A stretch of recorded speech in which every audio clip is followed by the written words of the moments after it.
Первый принцип. Нас очень часто втягивает в прошлое наши воспоминания. И очень часто наши воспоминания не позитивные. Мы начинаем вспоминать что-то плохое в нашей жизни, и эти плохие воспоминания нас начинают мучить. Сразу же я вам хочу сказать, ребята, если плохие воспоминания есть в вашей жизни, то эти плохие воспоминания приводят вас к тому, что у вас будет плохая жизнь настоящая, потому что вы уже это делаете. Почему? Если это плохие воспоминания, то когда вы их вспоминаете в настоящей жизни. Поэтому, когда вы их вспоминаете в настоящей жизни, вы фактически программируете следующие события будущего в своей жизни. Таким образом, в случае, если вы что-то плохое вспоминаете из прошлого, то таким образом вы их формируете в настоящем, и значит это произойдет в будущем. Также я считаю, не стоит смотреть что-то плохое по телевизору. Почему? Ведь вы же это смотрите в настоящем, а если вы это смотрите в настоящем что-то плохое, то тогда вы обязательно начнете это, у вас это произойдет и в будущем. Поэтому мой вам совет. Вспоминайте только хорошее, тогда у вас это хорошее вызовет в следующем моменте что-то хорошее. Смотрите что-то хорошее и заставляйте себя смотреть что-то хорошее, тогда в будущем произойдет что-то хорошее. Таким образом, я вам могу сказать, что программирование завтрашнего дня происходит в тот момент, когда мы живем уже в настоящем моменте. Таким образом, позитивная жизнь завтра начинается сегодня, но она начинается сегодня, если мы из прошлого вытягиваем только хорошее, а также контролируем попадание в нашу виртуальную сеть, информационную сеть, только хороших новостей. Я очень часто даю такой совет. Не смотрите плохие новости, не смотрите плохие фильмы, не смотрите плохие, не переваривайте плохие ситуации. Самая большая проблема человека заключается в том, что он умудряется очень долго помнить плохое. Вы, наверное, не понимаете немножко, но я вам могу сказать, обижаться – это значит очень долго вспоминать плохое. Таким образом, если вы считаете, что обижаясь, вы являетесь добрым человеком, то знайте, человек, который обижается, является представителем злых людей. Таким образом, можете написать для себя: я обижаюсь, я злой человек. Тогда вы говорите мне: я добрый человек. Я обычно говорю: ты обижаешься, обижаюсь. Значит, ты злой человек, а не добрый. Почему? Добрые люди не обижаются. В этом особенность. Добрые люди не обижаются, злые люди обижаются. Поэтому, если человек обижается долго, значит, он очень злой человек. А если обижается недолго, значит, он очень добрый человек. Особенность моей любимой жены заключается в том, что она больше 1 секунды не обижается. Я к ней подхожу и говорю: между нами что-то происходит? Она говорит: да. Что происходит? То-то и то-то. Да, такое есть. Давай, извини там, или прости, или давай что-то обсудим. И в этот момент все заканчивается. Почему? Сложно очень быть очень долго злым человеком. Я вам могу сказать, заболевание, которое называется онкология, целиком является элементом длительной обиды человека. Хотите болеть онкологией, обижайтесь. Чем дольше будете обижаться, тем быстрее заболеете онкологическими заболеваниями. Не стоит быть злым человеком, нужно быть добрым человеком. Как научиться, сразу же стоит такой вопрос, как же научиться быть добрым человеком? Я могу вас научить. Для того, чтобы научиться быть добрым человеком, нужно научиться восхищаться. А для того, чтобы научиться восхищаться, нужно научиться произносить слово «ура». Это очень удобно делать. «Ура» происходит так. Просыпаетесь утром и говорите себе следующие слова, как я вас научу делать. Просыпаясь утром, говорите себе: этот день создан Богом специально для меня. Этот день создан Богом специально для меня. И после этого, что бы ни произошло, в голове начинайте говорить «ура». Смотрите на того мужчину или женщину, который рядом с вами находится, и говорите: «Ура! Рядом со мной этот человек. Ура! У меня такая вкусная еда. Ура! Наконец-то я поспала. Ура!» Таким образом, в случае, если человек начинает говорить: «Этот день создан специально для меня», и после этого этот день посвящает тому, что говорит в течение дня «ура», то у него жизнь становится совершенно другой. Человек очень часто начинает себя угнетать. Он говорит: надо же, как плохо. Неправильно, нужно говорить «ура». И так бывает. Видите, какая разница? Можно говорить: ой, как же это все плохо. А можно сказать: ура, и так со мной бывает. Бог мне еще не создавал таких препятствий. Ура, теперь создал. Или теперь создал. Почему у человека появляется заболевание? У человека появляется заболевание в тот момент, когда человек ни к чему не посвящает свою жизнь. Каждый раз, когда вы просыпаетесь утром, складываете свои ладошки и говорите себе: я посвящаю сегодняшний день появлению в моей жизни моей персональной семьи. Или я посвящаю сегодняшний день появлению в моей жизни большого материального благополучия. Или я посвящаю сегодняшний день появлению в моей жизни, я не знаю, там, успешного бизнеса, хорошей работы. Посвящайте чему-то свой день, потому что в случае, если человек ничему не посвящает свой день, то тогда Бог дает заболевание, чтобы день был чему-либо посвящен. Потому что если вы живете и ничему день не посвящаете, то тогда вы живете бесцельно. Это как корабль. Вроде вы куда-то плывете, а куда неизвестно. Тогда появляется вопрос: зачем кораблю куда-то плыть, если он никуда не плывет, если некуда ему плыть? Получается, для того, чтобы куда-то доплыть, нужна карта, и на этой карте должен быть маршрут и последняя точка. То есть какой-то город. А вы живете и стали... Извините. Дай водички мне жить. И стали пенсионером. И после этого ваш день посвящен тому, чтобы поесть и посмотреть новости. И вы, получается, не живете ни для чего. Тогда у вас будет появляться заболевание. А что такое заболевание? Я живу для того, чтобы лечиться, и после этого появляется заболевание. Я живу для того, чтобы лечиться, и после этого вы начинаете жить ради того, чтобы вылечить себя. Таким образом и появляется заболевание, мы живем для того, чтобы вылечить себя. Вот видите, мне получается незачем жить или не ради чего, и поэтому я сейчас болею, видите. В моем случае это совершенно наоборот. Мне вместо того, чтобы рвать жилы, я пришел и читаю для вас вебинар. Вы представляете, а нужно было бы лечь и лежать. Кстати, я могу вам рассказать, из-за чего появляется ряд таких заболеваний, о которых пишет неправильно Луиза Хей. Итак, заболевание ИШАС. Почему появляется заболевание ИШАС?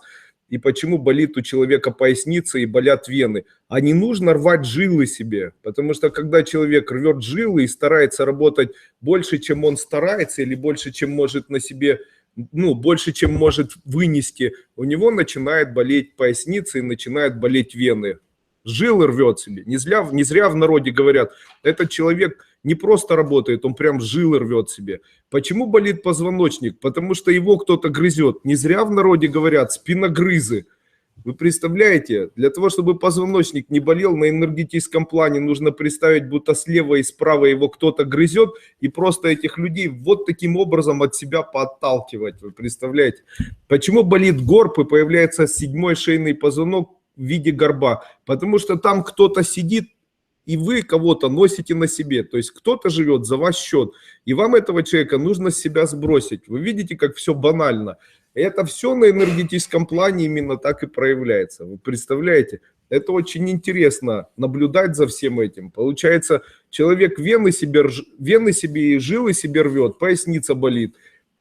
Спиногрызы грызут позвоночник, позвоночник болит. Кто-то на шее сидит, 7-й шейный позвонок начинает болеть, и там появляется горб. Вот так. Можно ли от этого избавиться? Вы представляете, эзотерически от этого можно избавиться полностью. Когда человек живет в обыкновенной жизни, то очень часто в обыкновенной жизни у него появляются одни и те же ситуации, и появляется одна и та же судьба. В этой одной и той же судьбе с одними и теми же ситуациями происходят одни и те же события. Допустим, у меня есть одна знакомая, зовут ее Ирина. И она ко мне приехала в свое время и говорит: я вышла замуж, у меня не получилось жить с мужем, я пыталась его перевоспитать. Потом я вышла замуж второй раз, теперь я не могу перевоспитать этого мужчину, с которым я живу. Скажите, должна ли я сейчас расстаться с этим мужчиной и найти себе в дальнейшем какого-нибудь мужчину еще?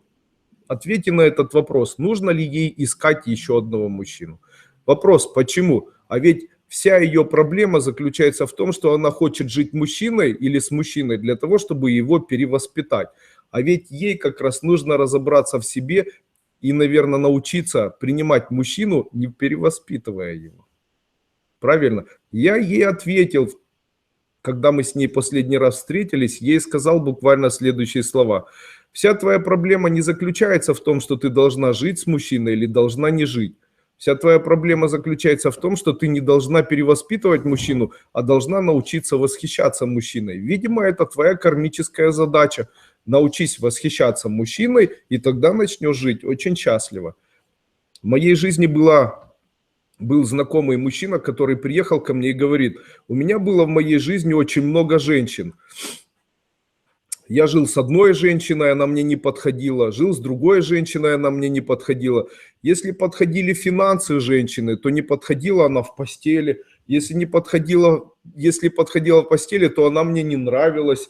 Если она мне нравилась в постели, то не нравилось, как она выглядит. Если я влюблялся и мне нравилось, как она выглядит, то первое и второе не подходило. Как же мне вот жить или как мне выбрать? Когда он мне это говорил, я расставлял свои глаза и не мог поверить, что это слышу. Я ему тогда сказал: как ты можешь вообще делить человека на части? Ведь нужно, наверное, для тебя просто понять, что женщина – это одно целое, и делить женщину на первое, второе, третье – это неправильно. Ты должен просто понять для себя, что именно ты являешься тем ключом, который в дальнейшем и должен раскрыть эту женщину для себя, наверное, в виде вот таких ключиков или замков, которые, наверное, для тебя и являются кармическими.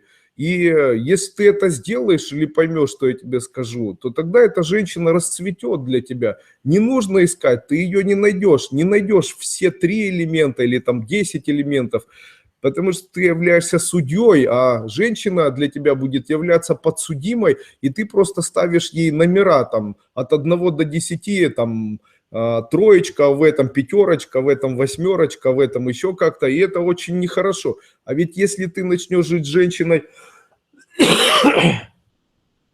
и плавно через ухаживание, через какие-то, наверное, через нежность, через желание владеть этой женщиной, откроешь ее для себя, то эта женщина будет как очень дорогой камень, а ты будешь тем, наверное, перстнем, в который этот дорогой камень в дальнейшем поставят.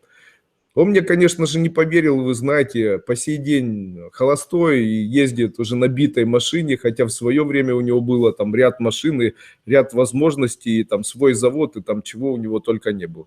Мне в моей жизни повезло, мне не пришлось находить или как-то искать. Я каждый день раскрываю своей женщине новые грани и считаю, что это большое везение. Я считаю, что большое везение для мужчины найти женщину толерантную, интеллигентную и женщину, которая будет доброй. А добрая – это та женщина, которая не обижается. Я буду своему сыну советовать искать женщину некрасивую, а ту, которая не обижается. Вот если он найдет ту, которую не обижается, то он будет самым счастливым человеком на земле. Самая большая проблема мужчин заключается в том, что они считают, что все женщины разные.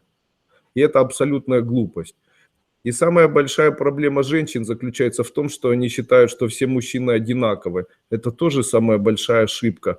Все мужчины разные. Скажите, пожалуйста, как может человек, будучи счастлив в браке с новой женой, которая на протяжении 20 лет не платил алименты ребенку, игнорировал мои просьбы о помощи, помочь нам в пропитании и в учебе ребенка? Он сбежал сначала в одну страну, теперь дальше в другую страну. Он что, настолько чист, что получил с небес такие блага, живет в достатке и радуется жизни, и совесть не мучает? Я просто не понимаю, как распределяется благость. Особенность благости определяется в том, что благость получают те люди, которые испытывают от жизни радость и удовольствие. Вот им дают. Вы испытываете страдания, вам не дают. Испытываете радость, вам дают. Видимо, он испытывает радость, ему дают. И это не связано с тем, дает он вашим детям или не дает.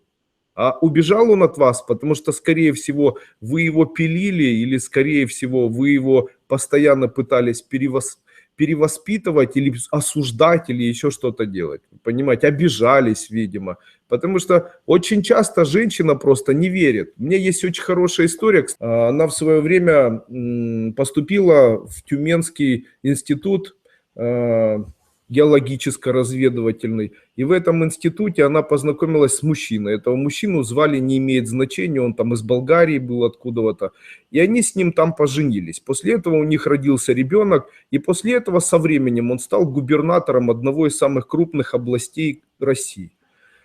И когда он стал губернатором одного из крупных областей России, прожили они так 20 лет, и после этого он от нее ушел.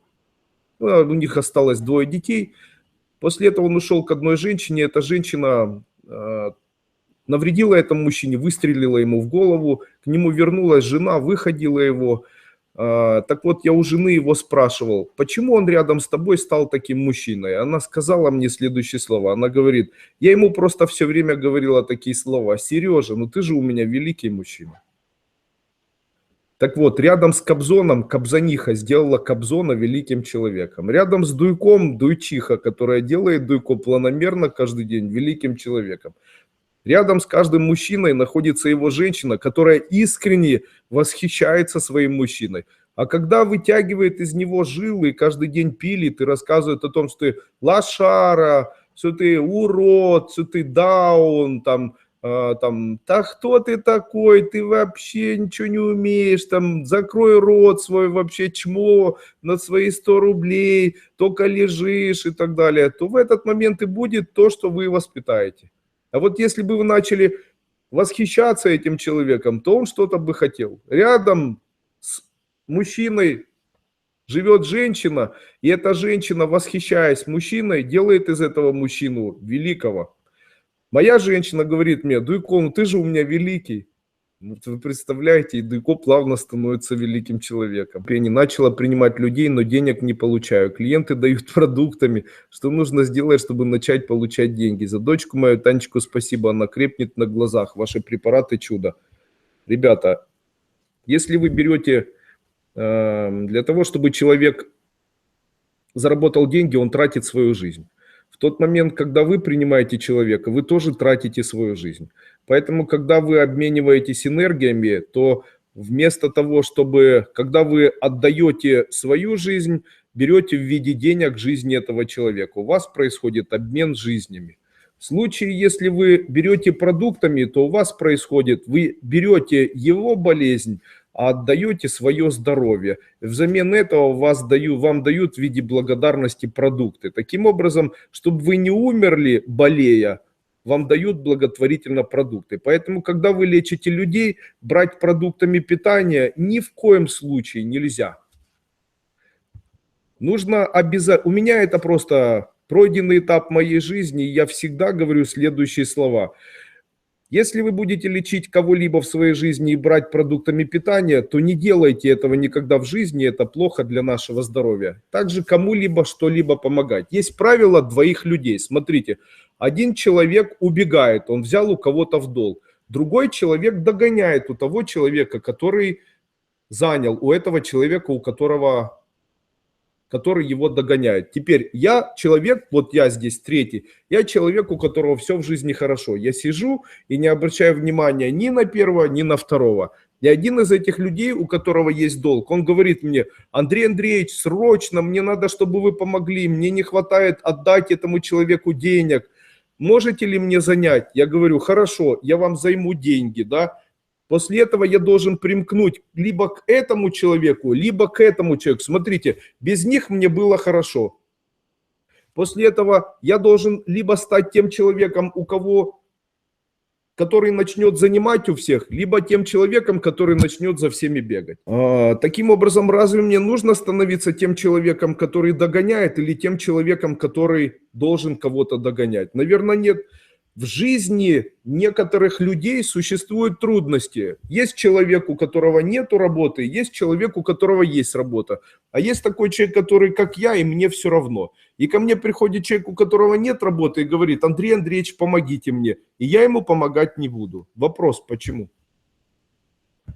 Потому что она мне нужна. Кто? Работа. Почему? Потому что если я буду помогать этому человеку, то я тогда фактически становлюсь тем человеком, кто присоединяется либо к тем людям, которым нужно искать работу, либо тем людям, которым нужно предоставлять работу. А мне не нужно ни первое, ни второе, тогда я не должен помогать. Хотите, чтобы у вас в жизни не было неприятностей? Не помогайте. Вот смотрите, я здоровый человек, в моей жизни все хорошо. После этого есть ребенок, который болеет. Есть ребенок болеет, у него есть карма, есть родители, которые его лечат. После этого они говорят, займите нам, Андрей Андреевич, деньги на лечение. У меня в моей жизни все хорошо. Вот если я ему занимаю деньги этому ребенку, то я фактически становлюсь частью либо тех людей, которые должны лечить своих детей, либо частью тех людей, которые должны постоянно помогать тем, кого нужно лечить. Это правило эзотерическое, которое называется правило двоих. И правило двоих – это правило двух лагерей. Не бывает правила трех лагерей. Есть правило, которое называется правило двух лагерей и правило Адвайты, третьего. Так вот, правило двух лагерей – это правило одни хорошие, одни плохие. Есть еще правило трех лагерей Адвайты. Что это такое? Вот смотрите, моя жена и моя теща. Моя жена подходит ко мне и говорит, наша мама совсем распоясалась, нужно с ней что-то делать. После этого моя теща подходит и говорит, твоя жена вообще с ума сошла полностью, ведет себя как попало. Чью из их сторон я должен занять? Но ведь они вместе со мной живут, то есть чью-то из их сторон мне все-таки придется занять. Если мне нужно занять сторону мамы, тогда я буду против стороны своей жены. Если сторону жены, тогда я автоматически становлюсь против своей мамы. Но я же их люблю обоих. Тогда в случае, если я занимаю одну из сторон, то я фактически становлюсь против второй стороны, становлюсь автоматически ее врагом. Тогда единственная возможность не занимать ни первую, ни вторую сторону является единственным выходом из этой решения. А это называется путь Адвайты. То есть мне должно быть все равно. То есть я должен сказать, да, мне все равно. То есть она плохая, мне все равно, она плохая, тоже все равно. Почему? Это путь Адвайты. Да, я могу сказать, и так бывает. Я обычно так и говорю. То есть они говорят, бла-бла-бла-бла-бла-бла-бла. Я говорю, и так бывает, но мне все равно. Мне все равно не говорю. Я это подразумеваю для того, чтобы человека не обидеть. То есть я говорю, да, ну что и так бывает. Но при этом я никогда никому в противовес ничего не ставлю. Почему? Я стараюсь не накаливать ситуацию, а жить вот в состоянии Адвайты.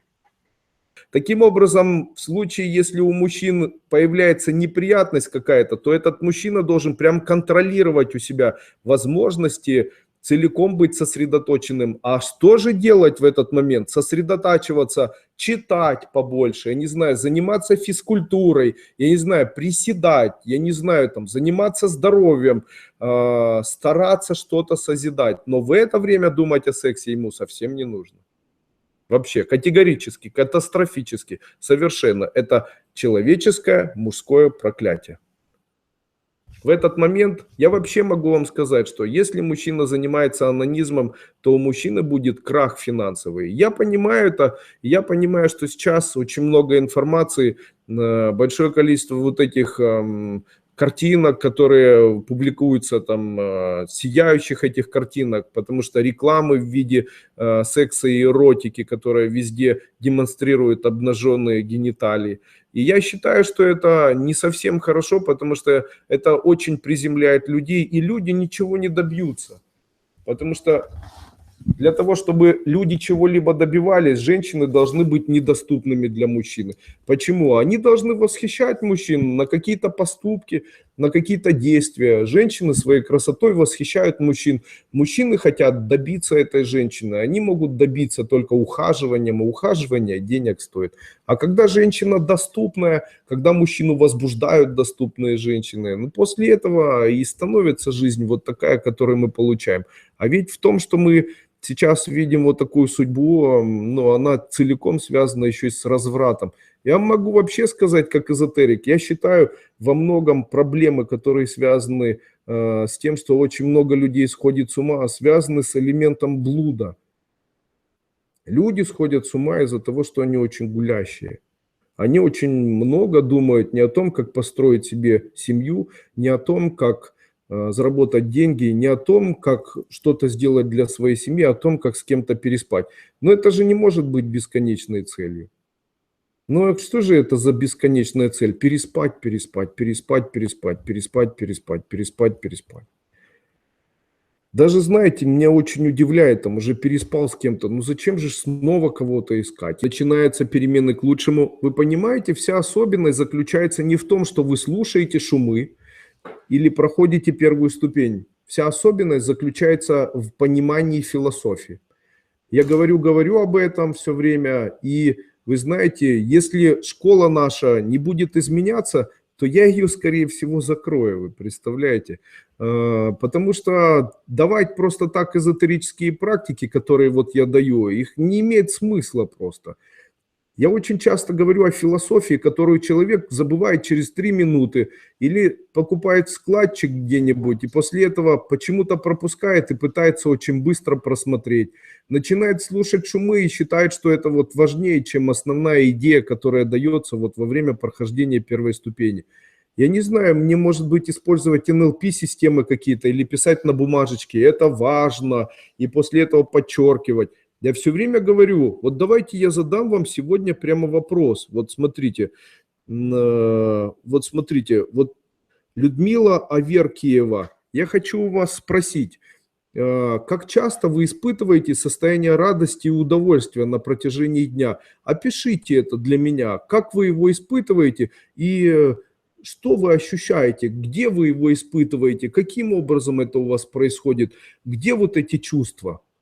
Я вам могу сказать, материальное благополучие – это, я вам могу даже сказать, где находится наша энергия денег, чтобы вы понимали. Наша энергия денег или бензин для энергии денег – это наши чувства. Вот смотрите, я прихожу домой и начинаю накапливать свои чувства. Я обожаю свою жену, я обожаю своего ребенка, я обожаю то место, где мы живем, я обожаю то место, на котором я сижу, я обожаю то, как выглядит моя жена, я обожаю телевизор, который я смотрю, я обожаю ковер и там дочку, которую я ложу сверху, я обожаю свой рабочий стол, за которым я сижу, я прихожу на свою работу, я обожаю, когда я захожу, я обожаю тех людей, с которыми я общаюсь, я обожаю, что я такой модный деловой, я обожаю, что у меня модные туфли, на которые я смотрю, я обожаю свое кольцо, которое я выбирал, ездил в Турцию, я обожаю свою жизнь, которую я вспоминаю, я верю, что каждый день создан для меня, каждый момент я обожаю, я испытываю от этого состояние удовольствия, каждый момент – это мои чувства.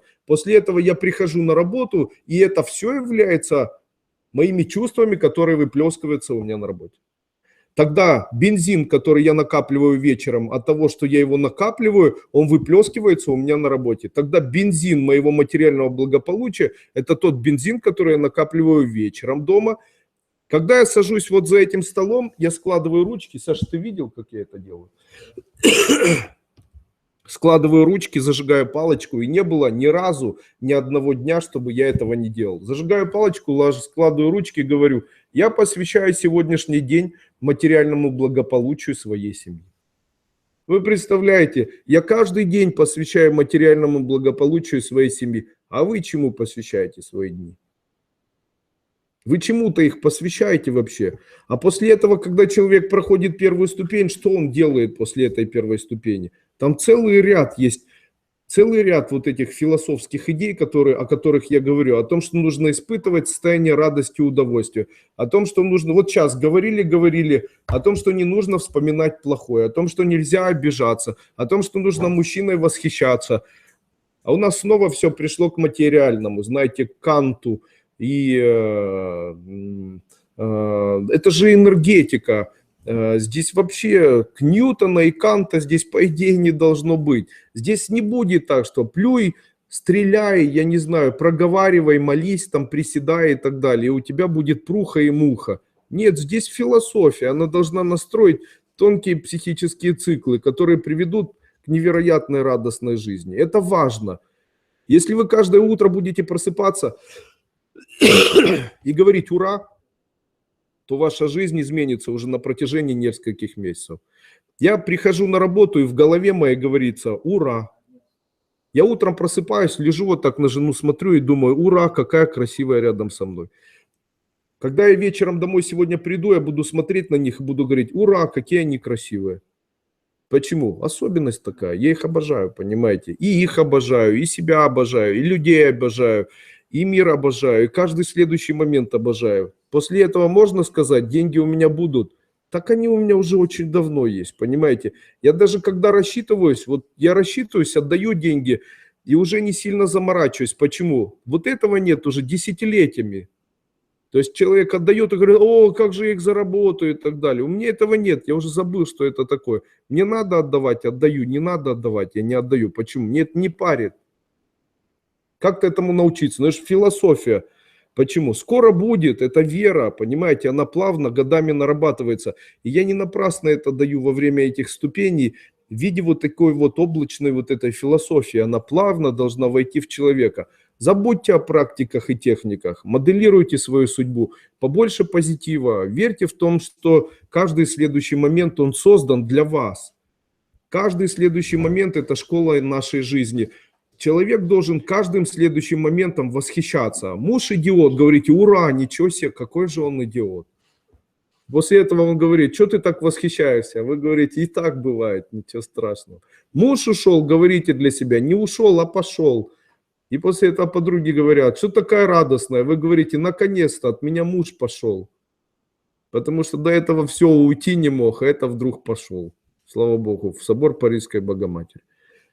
Особенность эзотерики заключается в том, что эзотерик настоящий – это невероятно богатый человек. И невероятно, наверное, невероятно успешный. Почему? Эзотерика – это то, что открывает любые ворота. Только правильная. А правильная эзотерика – это та эзотерика, у которой есть определенная философия. Без философии заниматься эзотерикой нельзя. Будет прямо противоположный эффект. Надо иметь интеллигентность, толерантность и то, что почему-то убивается в обществе, то, что называется интеллигентность. Никто интеллигентность не отменял. Ныне очень приятно и ныне очень почему-то культивируется превращать из людей, вместо людей делать, я не знаю кого, я даже этого слова не хочу произносить. Но почему-то очень модно стало вновь матюкаться, очень модно подкалывать людей на улицу, очень модно людей покрывать, очень модно говорить, они там, и говорить на целую нацию, там, плохие или там целая нация, клеймить. Что это такое вообще? Куда мы двигаемся? Ведь мы же люди с высшим образованием. Мы же читали, мы же выросли на Лермонтове, на Достоевском. Мы смотрели фильмы Андрея Тарковского, мы еще читали книги. Ну что это с нами такое? Мы же воспитывались в лучших традициях Советского Союза. Где эти слова? Облик, мораль вообще? Ну где? Давайте воспитывать наших детей, делать из них интеллигентных людей. Все-таки прививать мораль какую-то. Прививать мораль к уважению взрослых людей, к уважению женщин. Что это такое вообще? Ужас вообще, шокировали меня. У жизни есть единственное правильное восприятие. Это единственное правильное восприятие – это слово «ура». Слово «ура» – это слово звучит вот так. Просыпаетесь утром, смотрите на то, где вы проснулись, и говорите «Ура! Проснулась!». После этого идете, и когда у вас дурная мысль в голове, говорите «Ура!». И так бывает. После этого кто-то там что-то уронил, говорите «Ура! Наконец-то уронил!». После этого муж вам говорит «Ну ты и даешь!». Вы говорите «Ура! Наконец-то!». И это произошло. То есть говорит, что угодно с вами, вот что угодно пусть с вами, что угодно происходит, начинайте в своей голове это со слов «ну и хорошо», «ну и ура», «ура», пусть так и будет. Да, серьезно, научитесь принимать свою жизнь, научитесь восхищаться той жизнью, которой вы живете, тогда жизнь будет давать вам возможность этой жизнью восхищаться. Никогда в этой жизни не страдайте. Ваша жизнь слишком коротка для того, чтобы страдать. Представим себе корабль. У корабля есть маршрут, и на карте поставлена точка, куда корабль должен приехать. Естественно, сразу же становится понятным, если есть корабль, если у корабля есть поставленный маршрут, значит корабль доедет. Но дело в том, что это очень сравнимо с нашей жизнью. В тот момент, когда мы живем, и живем бесцельно или безмотивационно, то есть незачем, ни к чему мы не стремимся, у нас нет никакой цели, мы ничего от жизни не хотим, то после этого мы никуда и не двигаемся. Об этом часто говорю на первой ступени. У человека зачастую после этого появляется Заболевания. Почему? Если у тебя нет цели, и ты живешь ну, как бы без мотива и без мотивации, то тогда в этом случае у тебя появится заболевание, которое является мотивом для того, чтобы ты жил. Какой мотив жизни? Вылечиться, выздороветь. И это может быть мотив в целой жизни. Именно поэтому я часто говорю человеку, человек все время должен чего-то хотеть. Это особенность нашей жизни.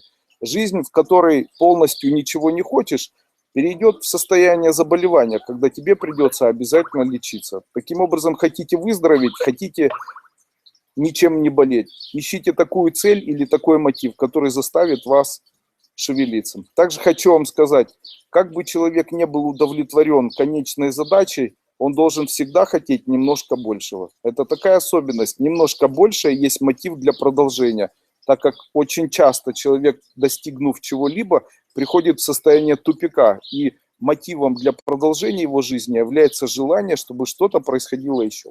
Давайте быстро вас почитаем.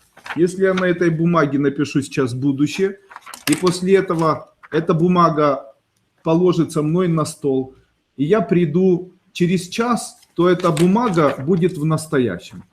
И если я захочу доказать прошлое, то я могу сказать завтра, что эта бумага у меня написана была вчера, и она у меня из прошлого пришла ко мне в настоящее, правильно? А теперь попробуем доказать будущее. Как бы я ни писал будущее на этой бумаге, просыпаясь утром, я буду получать эту бумагу только в настоящем. Согласны? Поэтому человек, находясь в настоящем времени, не может доказать существование будущего времени.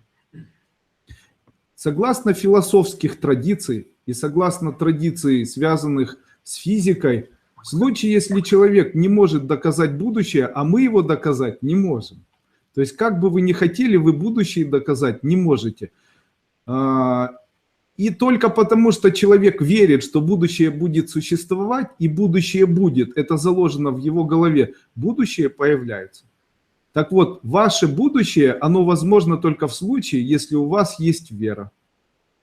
Таким образом, в случае человека или человечества, только вера, что завтра будет, позволяет человеку делать так, чтобы завтра было. Вы представляете, это особенность нашей жизни. Оказывается, будущим можно управлять, но это управление будущим возможно только в виде того, что человек начинает одерживать веру в то, что оно возможно. И в случае, если человек имеет такую веру, то он должен ее программировать. И программирование может происходить двумя этапами. Первый этап – словом «скоро». Почему? Если человек каждый день говорит себе, что «скоро у меня будет много денег», то тогда в будущем у него будут деньги. Никогда нельзя совершать ошибки и говорить, что у меня уже есть деньги. Почему? Наше сознание воспринимает это как элемент утверждения, и после этого в будущем нам ничего не дается. Потому что такой элемент утверждения делает синкопу в нашем сознании, и у нас исчезает желание чего-либо в жизни достигать. Получается, если у нас уже это есть, то тогда это в нашей жизни уже не возникнет. Таким образом, если вы будете использовать слово «скоро у меня будет», тогда это будет вера в то, что у вас это скоро будет. Также я могу вам сказать, что если вы хотите, чтобы у вас это все-таки произошло, то делайте так. Перед словом «скоро» обязательно ставьте слово «ура». Объясню почему. Дело в том, что у нас есть короткие программы и длинные программы. Короткие программы – это слово, допустим, «скоро у меня будет много денег». После этого я ставлю запятую и говорю «да будет так». Так вот, «скоро у меня будет много денег» – это та программа, которая будет работать одни сутки.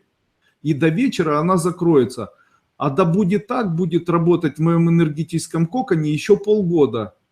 Таким образом, вы представляете, я сижу, а вокруг меня все время работает программа «да будет так, да будет так». И тут же вопрос, что будет так? А это называется засорение мыслеформами или засорение мыслеобразами своего энергетического кокона. Таким образом, в случае, если я буду произносить «ура», запятая, «скоро у меня будет много денег», то тогда я делаю вот что. Слово «ура» – это слово эмоция, которое будет у меня на протяжении моего целого дня, а «скоро будет много денег» – это та программа, которая будет работать со мной на протяжении полгода. Ну, как интересно, оказывается. Как закрыть такую программу? В случае, если вы скажете «ура», скоро у меня будет много денег, запятая, аминь, то после этого третье слово, после третьей запятой, уничтожает первое и вторую фразу, которую я сказал перед этим. Понятно? Если вы хотите научиться управлять своим будущим, то делайте, как я вас обучу. Каждое утро просыпайтесь и говорите: ура, у меня скоро будет много денег. Как? Разве это имеет значение?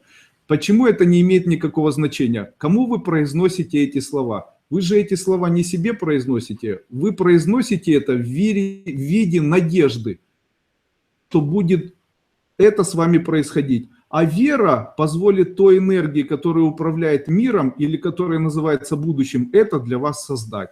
Таким образом, вы включаете два элемента вашей жизни, которые называются вера и надежда. Что блокирует выполнение первой и второй элементарной психической, элементарному психическому исполнению вашей надежды и вашей веры? Я вам могу объяснить, что отсутствие чего? Любви. А это еще что такое? Что это за ерунда? Нет, друзья мои, любовь не заключается в том, чтобы дарить ее людям. Почему? Выйдите сегодня на улицу и начинайте кричать: дарю свою любовь, дарю свою любовь. Я уверен, что люди начнут вас бояться, и никто вашу любовь получить не захочет.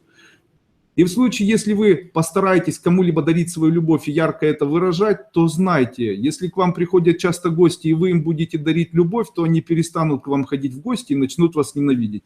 Так уж устроена эта система. Почему?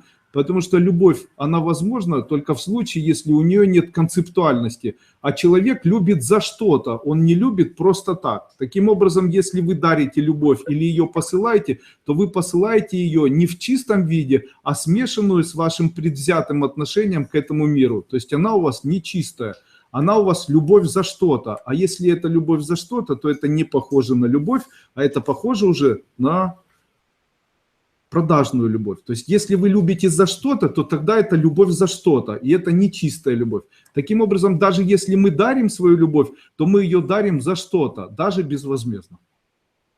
Наверное, поняли, о чем я сказал? Естественно, я могу вам сказать о доброте. Это особая лекция, или о любви, это особая лекция. Итак, особая лекция, связанная с добротой, или с любовью, она должна иметь свое объяснение. Что же такое настоящая любовь и как мы ее можем ощущать? Я могу вам сказать, что любовь, она есть во всем, была всегда и будет она всегда находиться во всем. Во всех предметах, в людях, которые живут, в их надеждах, в их верах, во всех отношениях к жизни, в плохих каких-то проявлениях жизни и в хороших. К чему я это все говорю? Но эту любовь люди блокируют определенным незнанием, и вот эти блокировки, я сегодня о них хочу вам сказать. Итак, если человек любит, то он блокирует проявление любви, и первое, и второе выполнение своих программ будут тоже блокироваться, потому что без третьего элемента, элемента любви, первое и второе не будет исполняться. Итак, если вы любите, то никогда никого не обвиняете. Вы представляете, почему? Обвинение – это элемент обращения к прошлому. Согласны с этим? Почему? Потому что любой поступок, он всегда остается в прошлом.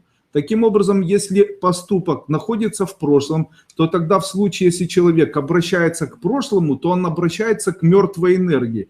А если он обращается к мертвой энергии, он обращается к смерти.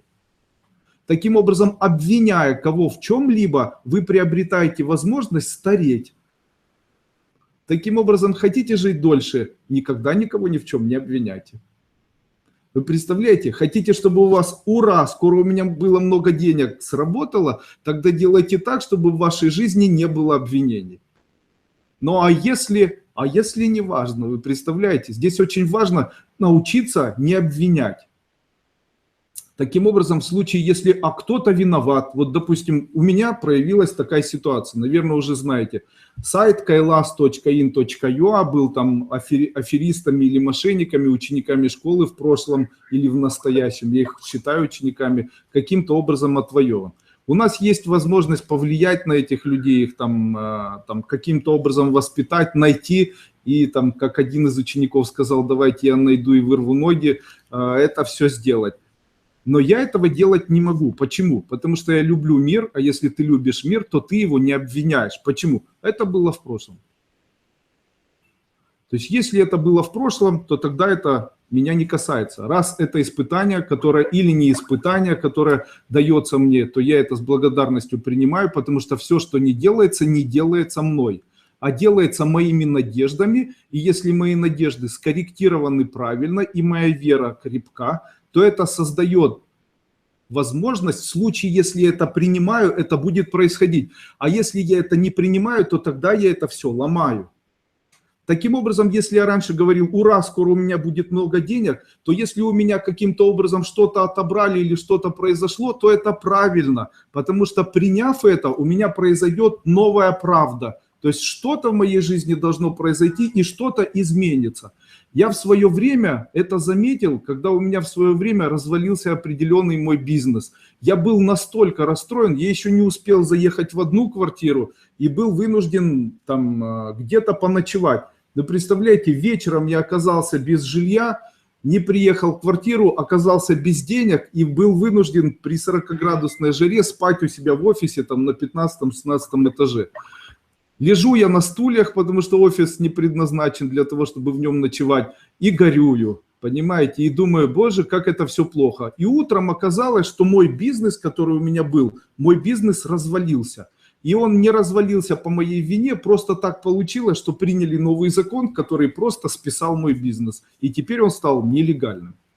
Естественно, в один момент потерять бизнес и в один момент оказаться вот в такой квартире было воспринято мной как стресс, испытание и что-то плохое. Я вовремя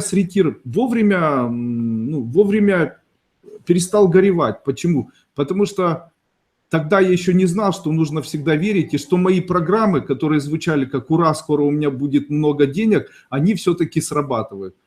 И в этот момент со временем, очень быстро, это было очень быстро, буквально там 2-3 дня, появился новый виток моего бизнеса совершенно в другом направлении, который длительное время меня кормил, и этих денег было больше, чем деньги, которые я получал от прошлого бизнеса.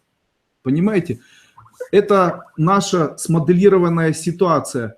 Если нам наше сознание диктует надежды, а мы эти надежды исполняем в виде программ, то мы должны научиться принимать то, что дает нам мир, и пытаться это не менять, а принимать. При этом никого ни в чем не обвинять. Вы представляете? Научитесь жить со своими детьми, чтобы в воспитании не было обвинения. Почему? Может сказать, мне не нравится, что ты играешь, я переживаю за твое здоровье. Это воспитание. Обвинение. Ты вечно играешь, сидишь за телефоном, компьютером, планшетом. Сколько это может продолжаться? Ты ни маму, ни папу не любишь и так далее. Это уже обвинение. Вот если вы обвиняете, вы себя разрушаете и на фоне этих обвинений стареете. Обвинения убивают и вас, и того человека, в сторону кого идут эти обвинения. Поняли? Хотите, чтобы у вас первое и второе исполнялось, сделайте так, чтобы в вашей жизни никогда не существовало обвинений. Не помните обвинений, старайтесь сделать так, чтобы прошлого для вас не существовало. Дело в том, что прошлое затягивает человека, и после этого прошлое, оно нам не дает жизни, потому что это бесконечный мешок той энергии, который не позволяет нам двигаться дальше. Чем больше вы тратите на прошлое энергии, тем меньше у вас возможности исполнить ту программу, которая звучит «Ура, скоро я буду очень богатым человеком». Если вы в течение дня очень часто о чем-то мечтаете, если вы в течение дня очень часто о чем-то думаете или вспоминаете, знайте, вот эти первые программы «Ура, скоро у меня это будет» уже не исполняются. Также в случае, если вы ночью закрываете глаза и с закрытыми глазами о чем-то мечтаете, знайте, это с вами уже никогда не произойдет. Я на 3-й ступени это рассказываю и говорю почему, да? Поэтому, когда вы ночью ложитесь, не мечтайте, делать этого ни в коем случае нельзя. Но если вы мечтаете о том, что у вас заберут деньги, заберут имущество, то тогда его у вас не заберут. Поэтому теперь вы уже знаете, каким образом можно это использовать. И если вы ложитесь на ночь, обычно у человека появляется желание попереживать. Знаете, да? вы ложитесь, скоро у меня что-то заберут, скоро у меня что-то произойдет. Так вот, если вы об этом думаете, то это, скорее всего, не случится. Почему? Так мы пережигаем данное событие. А если вы мечтаете о чем-то, я скоро буду богатый, буду ездить на кабриолете, поеду в Ялту в шелковом костюме, то тогда это 100% с вами не произойдет. Понятно?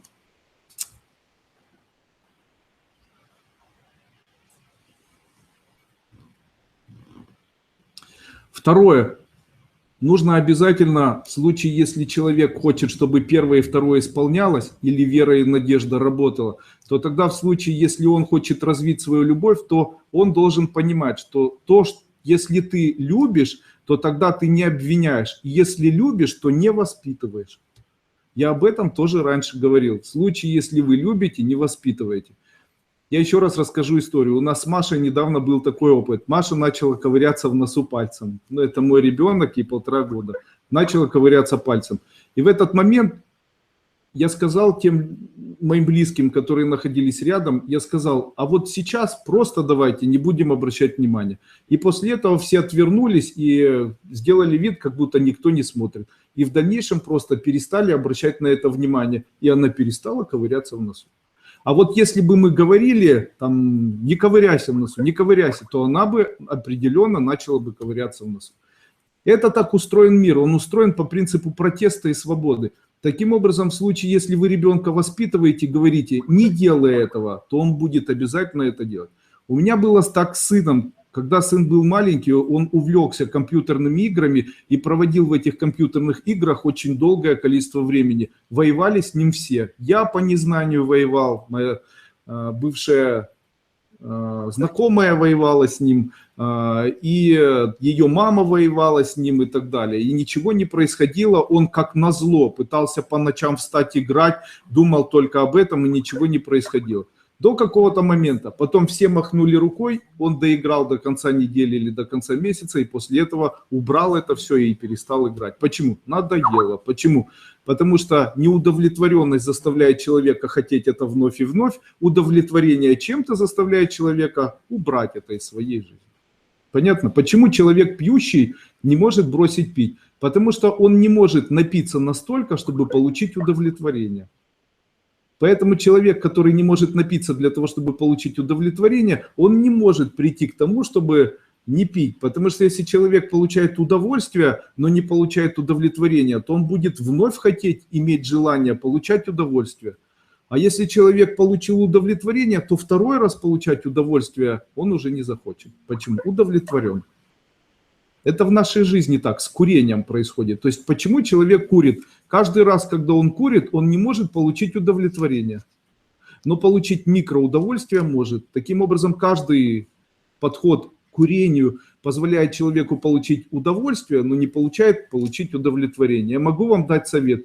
Когда вы курите, после того, когда вы покурили, говорите, я полностью удовлетворена или полностью удовлетворен. И после этого попытайтесь найти 3 плохих ощущения, которые у вас возникают после того, когда вы покурили. Серьезно. Сделайте так. После того, когда вы покурили, скажите, я полностью удовлетворена. И после этого на протяжении 1, 2 или 3 секунд или 10 секунд попытайтесь найти 3 элемента, которые вас полностью разочаровали от того, что вы покурили. То есть пахнет от рук, пахнет изо рта и, в общем-то, не очень приятное состояние. Такое есть? Такое бывает вообще, нет? Если у вас это есть, то, скорее всего, вы со временем бросите курить. Почему? Наше сознание, оно обучаемо. Поэтому каждый раз, когда человек начинает курить, и после того, когда он покурил, говорит, я удовлетворен, и находит 3 элемента, которые ему не нравятся в этом случае обучается сознание, и после этого вы курить не захочете. В какой-то день вы проснетесь, и вам будет неприятно курить, и не будет совершенно хотеться. Представляете, да? Наша психика устроена банально, очень рекомендую использовать мои советы, которые я сейчас даю. Очень хорошо все работает. Очень хороший вопрос задала в свое время женщина. Она мне задала вопрос. Андрей Андреевич, у меня забрали деньги мои знакомые, и эти деньги не отдают. Как мне их забрать? Но я при этом долгое время ставила программы, и эти программы у меня, получается, программы обогащения, они у меня не сработали. Теперь я могу сказать, почему у нее эти программы не сработали. Потому что, когда она ставила программы, она не знала, что не нужно кого-то обвинять. А ведь когда она хотела забрать деньги, она в своих каких-то неурядицах обвиняла тех людей, которые забрали у нее деньги. Правильно? Тогда программы на отдачу этих денег с нею не будут работать. Почему? Потому что этот элемент веры, надежды и любви, он очень подходит к объяснению того, почему не выполняется желание или почему ничего в жизни не происходит. Я могу вам сказать, что в случае, если эта женщина не будет хотеть забирать деньги у тех людей, которые у нее заняли эти деньги, то тогда те деньги, которые она заняла, она же их заработала, эти деньги принадлежат ей, фактически это ее энергия. Если она не будет ожидать получения денег от тех людей, которые у нее заняли, то тогда ей мир внешний даст эти деньги только другим методом или другими ресурсами. Таким образом, если она отпустит и скажет, мне все равно, отдадите, не отдадите, то она получит в ближайшее время доход или прибыль, непонятно с чего, даже, возможно, найдет или выиграет эти деньги, которые будут иметь такой же объем, как если бы она забирала. А вот забрать она, скорее всего, не сможет. Почему? Программы мешают. Что существуют определенные часы счастья. Эти определенные часы счастья являются бензином для нашего бизнеса. Еще раз повторюсь, оказывается, существует определенное время накопления энергии для денег. В случае, если человек хочет, чтобы его бизнес процветал, то он должен знать это. В случае, если у вас есть бизнес, это автомобиль, этому автомобилю нужно топливо. Этим топливом являются те чувства, хорошие чувства, которые человек накапливает исключительно с 6 часов вечера до 11 часов вечера. И в случае, если вы будете с 6 до 11 нервничать, орать, кого-то строить, пинать, обвинять, испытывать стресс, все время обсуждать, все время получать от жизни страдания, то этот стресс приведет вас к тому, что вы обретете безденежье. А в случае, если вы с 6 до 11 часов вечера будете слушать приятную музыку, я не знаю, отдыхать, лежать, рисовать, что-то приятное читать, возможно, что-то приятное есть, возможно, у вас в этот момент не будет тревожности, скандала, переживаний, и у вас будет вера в то, что будет все хорошо, то в этот момент у вас будет очень хорошая жизнь на второй день. Почему? Вы накопите ту духовную энергию, которая зальется вам потом в ваш бизнес и будет с вами работать. Понятно? Естественно, ищет постоянно виновного человека. Сначала вы ищете виновных или виноватых, после этого начинаете осуждать тех, кто виновен или виноват, и после этого в вашей жизни не получается то, что вы хотите. Банальные причины нашей жизни. После этого человек говорит, я не могу выйти замуж, я не могу жениться.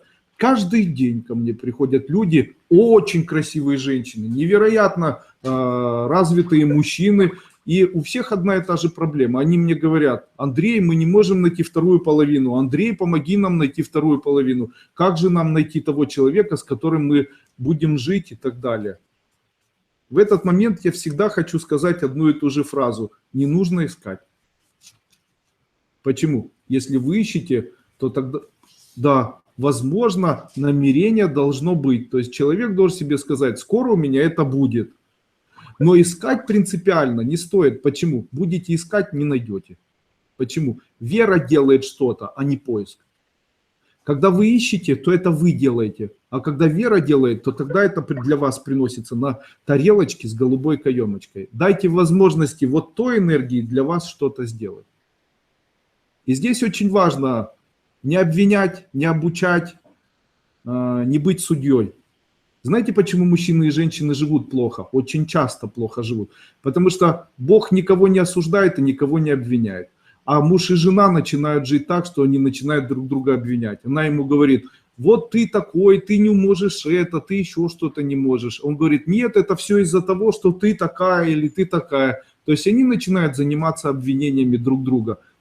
А это искореняет и уничтожает любовь. Почему? Потому что одно целая семья, это значит мы, наши, для нас. То есть наши тарелки, наши дети, наши трудности. И в случае, если есть а ты, то это обязательно мочит или уничтожает вот такую семью или вот такие отношения. В случае, если есть а ты, то тогда семейных отношений не будет. А в случае, если есть наши, для нас, для наших детей и так далее, то тогда семья будет. Я в свое время не давал такого совета, но хочу сейчас его дать. Очень часто мужчины и женщины забывают о том, что жизнью человека управляют не чувства, а сознание. Сначала сознание, после этого чувства и только после этого гормоны. Люди так живут, что сначала гормоны управляют их жизнью, то есть зашевелилось там что-то, человек теряет свое сознание, теряет свои чувства, и он уже готов бросать детей своих, там, свою жену и там куда-то бежать для того, чтобы что-то делать, за что потом будет, из-за чего потом в дальнейшем может страдать. Или у человека, или у женщины, или у мужчины появились чувства, и он уже перестает думать и начинает делать там самые непонятные вещи. То есть там дашь столько-то денег, после этого мы там это сделаем и это, и человек прибегает домой с трясущимися руками, готов забрать последние деньги, чтобы подарить их кому-то, потому что там появились чувства. И я очень часто говорю такие слова. Очень часто в мире говорят о том, что нужно слушать сердце. Глупость все это. Нельзя слушать гормоны свои и нельзя слушать свое сердце. Надо слушать свое сознание. И это сознание нужно слушать с позиции двух элементов. Первый элемент – возбуждение, и второй элемент – успокоение вашего сознания. Не ваших половых гормонов, не ваших чувств, а вашего сознания. Когда вы будете выбирать мужчину или женщину, не обращайте внимания на то, как вам хорошо в постели или плохо. Почему? Потому что это не важно. Не обращайте внимания на то, насколько у вас чувства раскрыты или закрыты. Это тоже, друзья мои, формируется со временем, и это тоже все выстроится и будет в нормальном состоянии в вашей жизни. Обращайте внимание на то, возбуждает вас психический человек или успокаивает. Вот если он психически вас возбуждает, то тогда такой человек вам не нужен. Если вы рядом с этим человеком начинаете переживать, у вас сознание страдает, вы постоянно думаете, у вас постоянно ревности, споры, вы не можете никак сосредоточиться, у вас истощение сознания происходит, то тогда этот человек вам не нужен. Рядом с человеком, найдите того человека, рядом с которым вы будете не возбуждаться, а успокаиваться. Там, где ваше сознание будет ровное, спокойное и будет наслаждаться. Все остальное, дело в том, что наше сознание, оно воспитает все остальное. Такое сознание рядом с таким человеком успокоит и ваше сердце, и ваши гормоны. Понятно?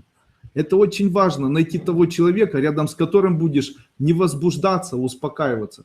Но люди очень часто думают, что на первое место нужно ставить гормоны, на первое место нужно ставить чувства, и после этого сознание начинает страдать. Да хорошо, в постели, а сознание без конца страдает. Дело в том, что все это, на все можно влиять энергетически. Можно повлиять на гормоны, можно повлиять человеку на его чувства, я это умею делать.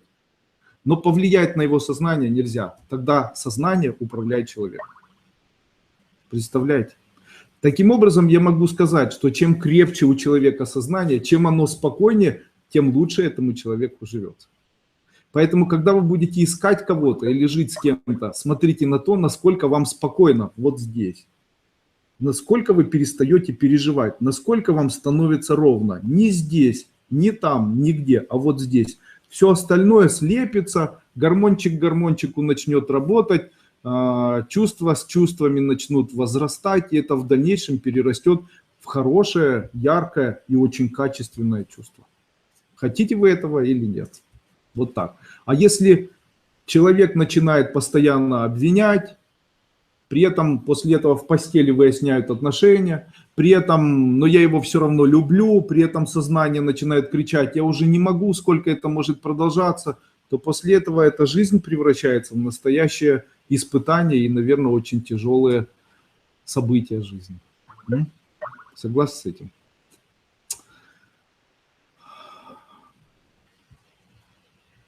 Итак, дальше.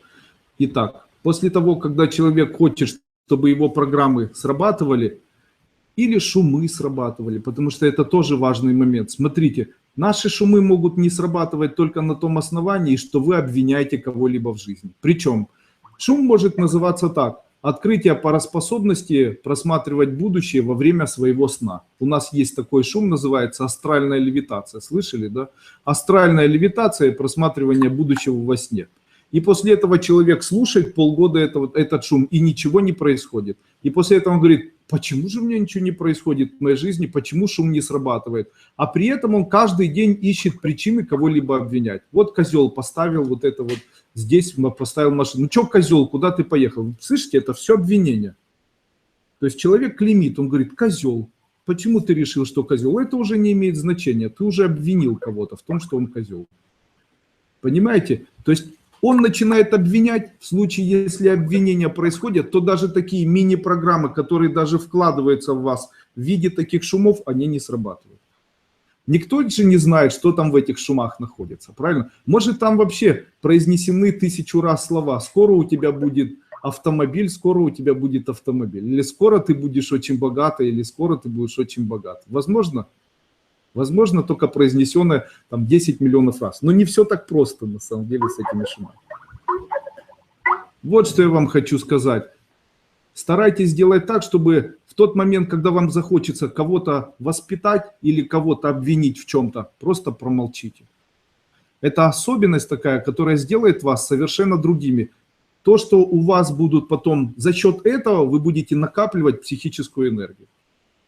Итак, утром проснитесь, посвятите свою жизнь чему-либо. Сложите ручки и скажите, я посвящаю свою жизнь, и дальше говорите своей семье. После этого скажите, через 1-2 секунды, скажите, ура, скоро я буду очень богатой женщиной. И после этого на протяжении дня контролируйте тотально на протяжении дня, обвиняете вы кого-то в мыслях или вслух, или нет. А нельзя обвинять себя. А как мы обвиняем? О, надо было не делать, ну я... Или вот коза идет с кем-то там, понимаете? Понимаете, да? Вы тратите на это психическую энергию. Человек стареет только в том случае, если он кого-то обвиняет. Человек стареет, если он имеет контакт с прошлым. Воспоминания прошлого – стареем. Обвиняете кого-то – стареете. Ищите первопричины – стареете. Не общайтесь с энергией прошлого, потому что, общаясь с энергией прошлого в своем сознании, вы мгновенно включаете у себя возможность стареть. Поэтому он был плохой, но его же уже нет. Тогда, если он был плохой, его нет, тогда зачем об этом думать? Люди очень часто начинают вспоминать плохое. Давайте сделаем аналогию. Если вы вспоминаете плохое, то тогда плохое будет появляться сегодня и обязательно будет появляться завтра. Почему? Раз мы вспоминаем что-то плохое, значит нам это нравится. А раз мы вспоминаем вновь и вновь, значит нам нравится быть мазохистами, вспоминать вновь и вновь. Тогда как можно изменить свою жизнь? Нужно вспоминать только хорошее, для того, чтобы хорошее происходило в нашей жизни сейчас и было дальше. Поэтому нужно тотально следить за собой, вспоминать только хорошее, думать только о хорошем, никого не воспитывать и стараться делать так, чтобы появлялась надежда. Он у вас дурак, говорите, скоро будет умный. Ура, скоро поумнеет. Теперь ура, скоро Леша поумнеет. Теперь ура, до вечера произойдет, это ваша эмоция. А скоро Леша поумнеет, будет работать в вашем энергетическом коконе, влияя на Лешу на протяжении целых полгода. Ура! Вы представляете, вот так оно устроено. А у нас наоборот все происходит. Человек говорит, я слушаю шумы, почему у меня ничего не получается? И Шанкару слушаю. А сколько человек ты на протяжении дня обвинила? Сколько себя пропилила и сколько раз вспомнила прошлое? В туалете села там и начала, ой, вот это вот надо было мне вот вчера, а вчера не прошлое? Прошлое.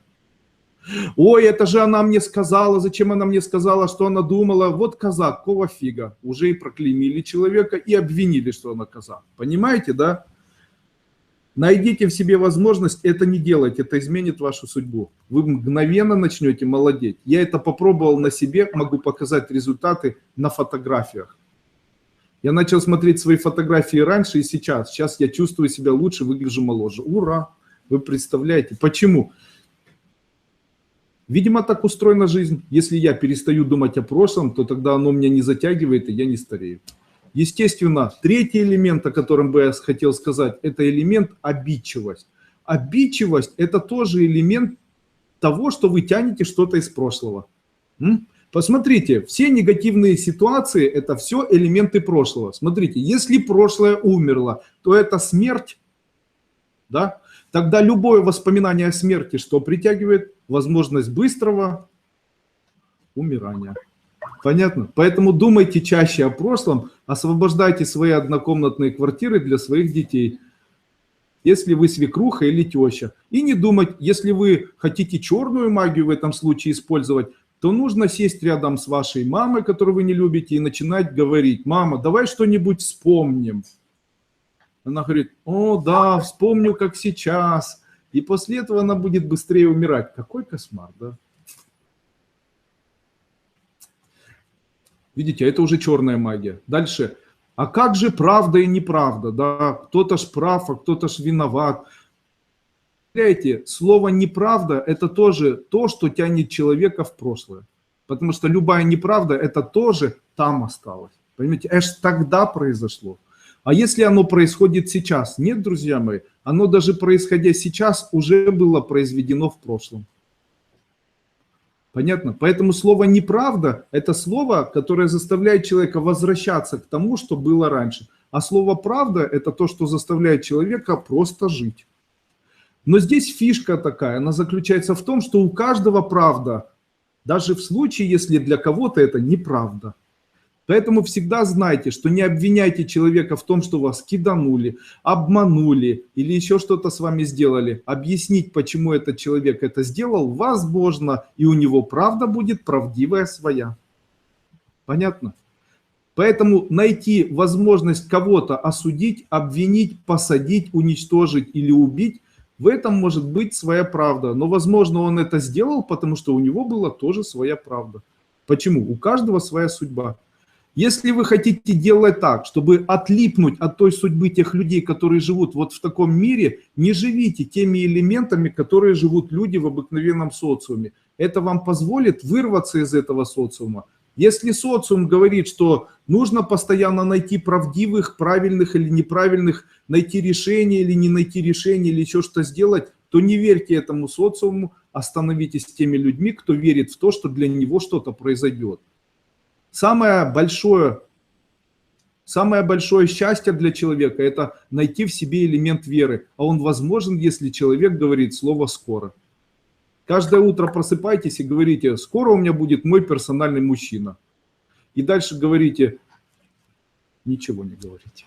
А как нужно правильно? Нужно сказать: ура, скоро в моей жизни появится мой персональный мужчина. Ой, не дай бог.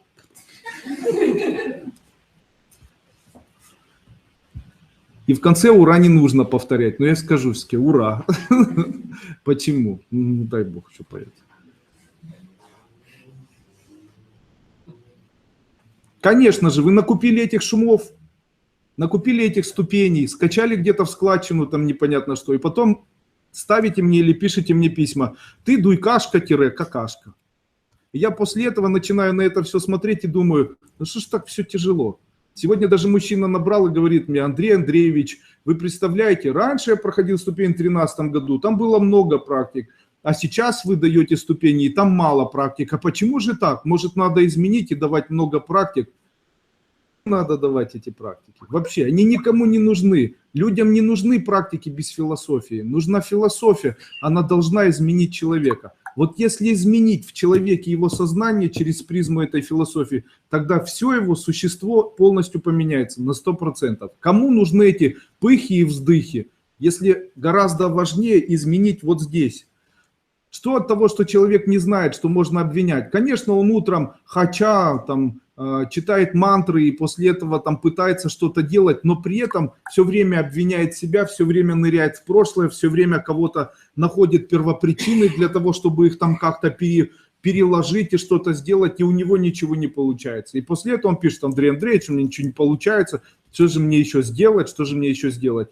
Проходить первую ступень и слышать ту философию, о которой я говорю, и использовать эту философию. Если гипотетически принять это для сведения и начать контролировать, то вы увидите, насколько это изменяет жизнь. Это настолько уникально. Я вам могу сказать, если вы хотите, чтобы у вас прямо сегодня полностью начали работать те шумы, которые вы слушаете, то у меня есть к вам предложение. Не вспоминайте о будущем, вернее, не вспоминайте о прошлом, не обвиняйте никого в том, что с вами что-то не так, не обвиняйте себя, не обвиняйте окружающих, не воспитывайте окружающих, не пытайтесь переделать окружающий мир, а просто живите и восхищайтесь. А восхищайтесь, начните делать так. Каждое утро, проснувшись, говорите мысленно слово «Ура». Ура, я проснулась. Ура, рядом со мной проснулся мой любимый человек. Ура, я ем. Ура, я засыпаю. Вот это слово «ура» и есть благодарность Всевышнему. А вы: «О, спасибо тебе, благодарю тебя». Кого благодарю? Чем благодарю? То есть вы считаете, что существо, которое создает миры и вселенную, нуждается в вашей благодарности? Ему бестелесному, вечно живущему существу, которое жило до нас, будет жить после нас, необходимо слово человека, который говорит: спасибо тебе, потому что у меня там освободилось на стоянке место. Вы что, думаете, что это существо, энергия, она слышит, но она может воспринимать вашу энергию, когда вы создаете импульс. Вот это слово «ура» создает ваш импульс электрический, и тогда это как благодарность. Это и есть наполнение Вселенной чувствами. А теперь посмотрите, как живет обыкновенный народ. В чем живут вообще наши люди? Найти кого-то, кого бы можно было обвинить, кого-нибудь заклеймить, выяснить, из-за чего и почему это произошло. После этого не иметь целей, а иметь микроцели. И после этого люди, они все время поклоняются прошлому и поклоняются все время смерти. Куда будет двигаться этот мир? Если все время люди, даже не умея слышать, постоянно вспоминают то, что говорится. Когда человек не восхищается, человека нет восхищения, он ничем не удивлен, он ничем не восхищен. У него все в жизни уже было, и ему легче вспомнить, чем еще раз это создать. Таким образом, человек становится жмотом на свои чувства. Он не хочет создавать восхищение, ему лень это делать, ему не хочется. Ему легче вспомнить, как раньше было хорошо, чем сейчас довольствоваться тем, как хорошо сейчас. Ой, что я не видела еще такого моря. Знаете, как наши приехали отдыхать в Египет, она одела каблуки, идет по песку и падает несколько раз. После этого стала возле там какой-то пальмы и смотрит, а на нее никто не смотрит. И ей говорят: ой, а подружка говорит: ой, смотри, какое море синее. Она говорит: что, море не видела? А смотри, какой закат. Что, заката не видела? Смотри, какие шезлонги. Я что, шезлонгов не видела? А смотри, какие арабчики. Я что, арабов не видела? Все пусть смотрят на меня. После этого до вечера напивается и говорит: что попало, что я сюда приехала, не понимаю. Почему? Потому что никто не восхищался ее каблуками, никто не восхищался ее красотой волос и глаз, я не знаю там чем еще. И после этого человек, не восхищаясь ничем сам, ждет, что кто-то будет восхищаться им. Тогда как это возможно? Тогда это невозможно. Тогда вот она и ходит серьезная, надутая, в жизни ничего не видящая. Тогда зачем такому человеку что-то давать, если он ничем не восхищается? Ребята, вы представляете, очень часто алкоголикам везет больше, чем не алкоголикам. Почему? Потому что человек выпивает 100 грамм, вытаращивает глаза и после этого верит в то, что у него все прекрасно. И после этого 100 грамм выпил, и бизнес получился, с бадуна он отлежался, потом пришел и снова выпил, знаете, и потом смотришь, у него вроде как-то кувырком, хамылем, но что-то получается. И после этого смотришь на работягу, он утром встал в 5 часов, целый день оттарахтел, домой пришел, спать лег, утром отжался, там зубы почистил. Он болеет сильнее, при этом у него ничего не получается, и жена еще плохая. И потом он говорит: надо же, этот не работает, то 3 дня он в коматозе, 5 дней работает, у него все получается и так далее. Ну почему ж так? А потом тот, который выпивает, бросил выпивать и говорит: как кинул пить, то вообще ничего не получается. Я обычно говорю: нужно начинать. А почему так произошло у него? Потому что когда он выпивал, у него появлялись чувства. Он вытаращивал глаза и говорил: нормально, да все равно, да скоро нормально будет. И после этого у него это происходило. Почему? Потому что для этой энергии неважно, ты был пьян или ты был трезв. Понимаете? Неважно. Главное, что ты создавал вот эти эмоции через свое сознание. Вы представляете? Естественно, как люди делают Естественно, люди все время начинают ковыряться. Целый день. Ой, вот так было хорошо тогда, так было хорошо. А сейчас тебе что мешает испытывать хорошо?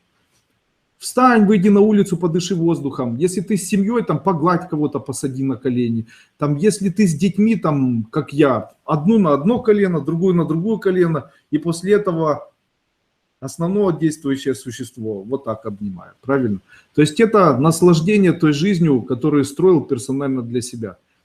Вы представляете, вот это состояние, это бесконечная радость. Даже несмотря на то, что бывают какие-то всплески, там, давление поднимается, плохо себя чувствуешь, там, усталость, это же все бывает у людей. Вера никуда не девается. Почему? Усталость, скоро отдохну. Голова болит, скоро не будет болеть. Там, болячка это, скоро не будет болячки. Понимаете? Почему? Вера позволяет человеку строить завтрашний день. А тот, кто верит, и тот, кто живет в этой вере, делает так, что это с ним происходит. Почему? Вы должны запомнить, вы это делаете в своей жизни. Это не делает кто-то, это делаете вы. И вы расходуете эту веру на какие-то бессмысленные обвинения, на бесконечные воспоминания, на бесконечные ковыряния. Нету ничего хуже, чем без конца делать расстановки, что-то вспоминать, что-то искать, ковыряться вот в этом. Вы поклоняетесь смерти. Люди живут сейчас так, что в мире не будет добра никогда. Почему? Потому что молятся умершим. Почему молятся умершим? Ну хорошо, Иисус Христос воскрес, остальные. Если остальные не воскресли, тогда они умерли. Тогда если им молиться, то тогда ты молишься умершим. Понимаете? Вспоминают прошлое, вечно тянут какие-то истории, ищут правых и виноватых, ищут, где правильная правда, где неправильная. А это все поклонение смерти. Получается, люди забрали у себя то, что может им в жизни изменить их жизнь, веру и свою собственную надежду. Надежду, что скоро будет хорошо, и вера в то, что будет все равно хорошо. Надеяться на то, что скоро будет хорошо, и верить в то, что не нужно так сильно беспокоиться. Почему? Давайте еще раз скажу. Если у вас есть программа, которую вы поставили на протяжении дня, то тогда любое событие, которое у вас происходит, это правильное выполнение данной программы. Даже в случае, если это событие плохое. У нас была ситуация такая, когда-то два моих знакомых, один актер, он уже умер, а второй режиссер, должны были полететь на самолете. Они должны были вылететь на самолете, но целое утро и целую ночь выпивали. Сильно. И после этого утром нужно было улететь, но проснувшись, они поняли, что им не нужно куда-то лететь, потому что чувствовали себя плохо. И один говорит, нам обязательно нужно уехать, иначе у нас там будут штрафы. А второй говорит, его Саша звали, он говорит, нет, давай мы с тобой никуда не полетим. И после этого они остались уже до вечера, отдыхали, там, выпивали и никуда не полетели. Вечером включили телевизор, и там показали видео, где упал самолет, на котором они должны были лететь. Представляете? Я вам могу сказать, что это событие, которое целиком связано с тем, что человека что-то охраняет. Вам плохо, возможно, это ваша программа удерживает вас дома. У вас что-то не так, у вас что-то забирают. Примите это, пускай это будет частью вашей жизни. Почему? Когда человек не принимает, это вновь и вновь с ним происходит. Один раз примите, и тогда перестанут на вас обращать внимание, чтобы вам вновь давать одно и то же, одно и то же.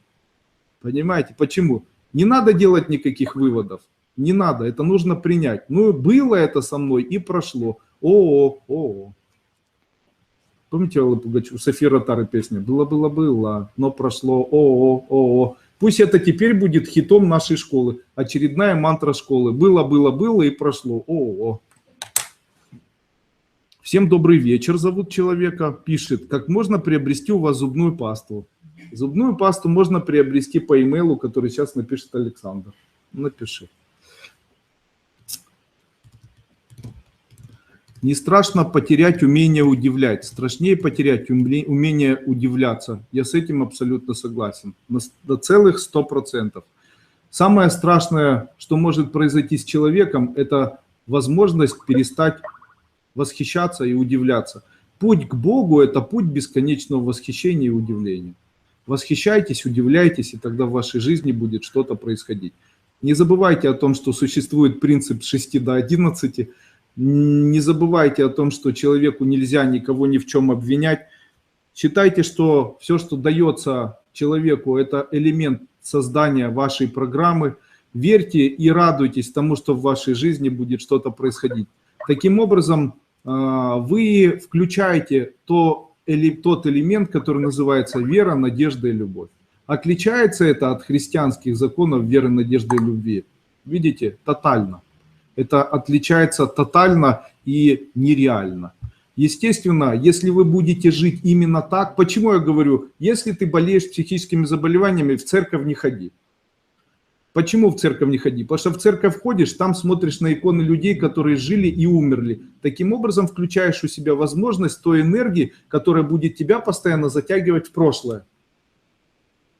Почему человека крестят и ставят на нем крестики и так далее? Это же сети. Если кресты между собой соединить, то получится невод. И вы в этом неводе как рыбки находитесь. Таким образом вас поймали сети давно умерших людей. Таким образом, находясь в этих сетях вот такой энергии, вы без конца находитесь, и вас оно сдувает из настоящего в прошлое. Таким образом, человек, которого не покрестили, не будет так часто нырять в прошлое, как человек, которого покрестили. Я ни при чем, я не против вообще ни одной религии, мне все нравятся. Хотя могу вам сказать, что любая религия – это противодействие двух лагерей. Одна религия говорит, все остальные нам враги, тогда эта религия сама себе противоречит. Согласны? Недавно очень знаменитый патриарх сказал такие слова: мы ведем вечный бой на пути к своей религии. Я вам скажу так, религия вести бой не может. Таким образом, я могу сказать, что на пути к познанию Бога любая религия не может вести никакой бой. Почему? Смотрите, в моей семье живет жена и ее мама. И мама подходит и говорит: твоя жена ведет себя некорректно, воспитай ее. Подходит моя жена и говорит: твоя мама ведет себя некорректно, воспитай ее. Скажите, чью из позиций я должен занять? Тогда получается, занимая позицию мамы, я буду против своей жены. А занимая позицию жены, я буду против своей мамы. Тогда мое безразличие может помочь мне быть и за одних, и за других.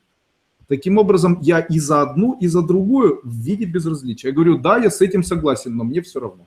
Да, я с этим согласен, но я не буду ничего делать. Почему? Потому что в случае, если я займу одну из этих позиций, я буду врагом того человека, чью позицию я не занимаю. Таким образом и в религии. В случае, если я занимаю позицию одной религии, то я становлюсь против других религий. Тем самым религии делят людей между собой. Таким образом, мне все равно. Это единственный повод быть вне религии и делать так, чтобы не было чьей-то правды. Она все равно одна правда. Все двигаются на пути к Богу. Таким образом, не имеет значения, как они двигаются. Они все равно придут. Поэтому не нужно этих людей, которые двигаются на пути к Богу, неводом цеплять и делать так, чтобы они потом были от этого зависимы. И я очень часто говорю о том, что я не поклоняюсь Будде, я не буддист. Не поклоняюсь Христу, я не христианин. Не поклоняюсь Талмуду, я не еврей. Я вам могу сказать, почему я это не делаю. Я это не делаю, потому что там везде находятся люди, которым нужно поклоняться, которые жили и умерли. А если люди жили и умерли, то они находятся в смерти. А поклоняться этим людям, это значит поклоняться смерти. А я поклоняться смерти не хочу, я поклоняться жизни хочу. Я хочу жить и верить в то, что жизнь будет прекрасна, и верить в то, что рай можно построить на земле. Зачем мне рай, который гипотетически может наступить, если можно сделать рай сейчас и жить в раю прямо сегодня? А что разрушает наш рай? Обвинения наши сами к себе и к тем людям, с которыми вы живете. Воспитание, которое является тоже элементом обвинения. Обидчивость, которая является элементом воспитания и тоже элементом обвинения. Потому что обижайся, обвиняешь, значит, кого-то. Правильно, да? Хотите быстро заболеть, хотите быстро умереть, начинайте обвинять людей. Будда Гаутама сказал еще и о добродетели, и о доброте. Есть такая особенность, называется быть добрым. А быть добрым – это еще и не помнить плохое. Понимаете? Нужно себя корректировать и включать у себя такие знания, которые позволяют вам быть более добрым человеком. А быть более добрым — это не значит себя положить, чтобы по тебе ходили там люди сверху и об тебя вытирали ноги. Быть добрым — это значит не нахамить своему ребенку. Это сдержаться в случае, если хочешь сказать что-то плохое своей жене. Это не сказать, как тебе плохо, если рядом с тобой находятся твои близкие, потому что это их расстроит, а ты не хотел бы, чтобы их это расстроило. Представляете? А у нас как это? Ой, кольнуло, Всеич, ты еще не знаешь. Давайте, вы мои рабы, давайте, крепите ко мне горчичники, делайте мне массажи, делайте что-то со мной. А нужно промолчать было. Почему? Потому что это делает им больно. А быть добрым — это значит не сделать их рабом даже своих заболеваний. Понимаете, насколько эта жизнь вот большого социума, которые бы жили так, могла бы измениться. Мы не можем убрать свои амбиции, живем с этими амбициями, клеймим, находим возможности постоянно делать из кого-то врагов. И после этого обвинять. То есть у меня есть какие-то проблемы, в этом виноваты они. У меня что-то не получается, это виноваты они. Вот смотрите, у меня гипотетически, возможно, упали продажи. Конечно, они не упали. Но гипотетически, возможно, если бы упали продажи, я бы мог сейчас сказать. В том, что они упали, виноват этот Слава несчастный, который забрал у меня сайт. Эти там шумы не покупает, забрал Слава, сволочь, я его обвиняю. Теперь у меня сердце болит, это Слава, он тоже в этом виноват, скотина, какашка, чума и так далее. Но мне все равно, почему? Я люблю людей, я их не обвиняю. Почему? Если мне все равно, значит это на меня не действует. Почему? Я свое заработаю, а он будет пиарить. Каждому свое. Вы понимаете, не стоит никогда в жизни искать возможности мести. Никогда не надо мстить никому. Это такая глупость вообще. Почему? Дело в том, что месть — это тоже обвинение. Дело в том, что если вы мстите, то вы тогда рассредотачиваетесь на основных задачах. Вот сегодня приехал ко мне мужчина, и он сказал мне такие слова. Он говорит: у меня есть бизнес, и есть такие мои партнеры, которые меня в этом бизнесе плавно отжимают. И у меня есть выбор: либо машину взорвать, либо голову проломить. Но мне за это нужно заплатить 2-3 тысячи долларов. Я ему говорю: ты не тем занимаешься, не в том направлении думаешь. Ты вместо того, чтобы мстить этим людям, ты сделай так, чтобы вложить в себя деньги и сделать новый товар. Скажите, что разумнее, сделать новый товар и быть вне конкуренции, чем сделать месть и быть в конкуренции так, чтобы эти люди там страдали или болели? Что лучше? Лучше быть брендом и лучше создавать, наверное, вне конкуренции новый товар. Понимаете? Почему я ничего не боюсь? Потому что у меня можно взять и повторить, а я все равно создам новое, и это будет ярче, чем все старое. Согласны?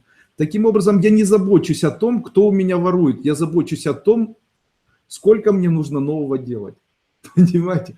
И если я забочусь о том, сколько мне нужно делать, я понимаю, что мне нужно вложить в свой бизнес, чтобы сделать его лучше, сделать его удобнее, сделать его прогрессивнее и так далее. Если бы я эти деньги потратил на то, чтобы кому-то мстить, то тогда я бы их не потратил на то, чтобы продвигать свое. Тогда скажите, что умнее? Наверное, умнее продвигать свое. И так легче, и так приятнее.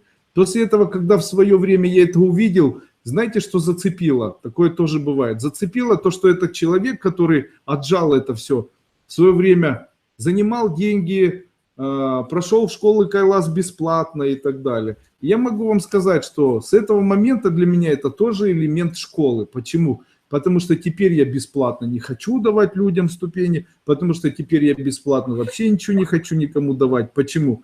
Ну, когда человек все время обучается тому, что можно брать бесплатно, он в итоге потом покушается и на жизнь. Понимаете? А мне это не нужно. Я не хочу, чтобы было все время бесплатно. О, додумался.